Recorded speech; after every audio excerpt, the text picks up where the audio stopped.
আমাদের মাথা ব্যথা এবং সেই সরকারের নেতৃত্ব দেবেন জনাব তারেক রহমান। আমরা সবাই মিলে তার সাথে কাজ করব।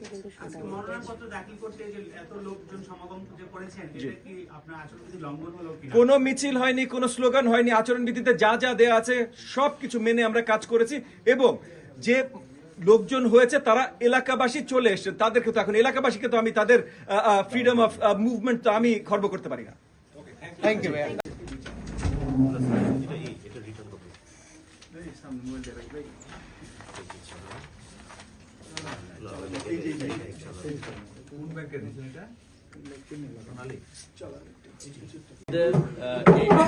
আগামী 3 তারিখ 3 জানুয়ারি 2026 এই বিল্ডিং এর লিফটের 3 আমাদের সংকলন কক্ষে আছে, ওখানে মনোনয়নপত্র বাছাই হবে।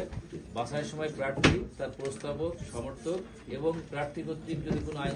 প্রথমত আমরা জোট থেকে ছিলাম, জোটে আছি।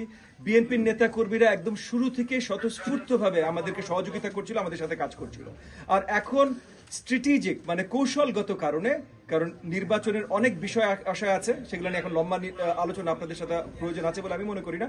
তবে সেই কৌশলগত কারণে আমরা এক মার্কায় নির্বাচন করবো। আমরা মনে করি আমাদের বিরুদ্ধে একটা ষড়যন্ত্র প্রচেষ্টা হয়েছে, যেখানে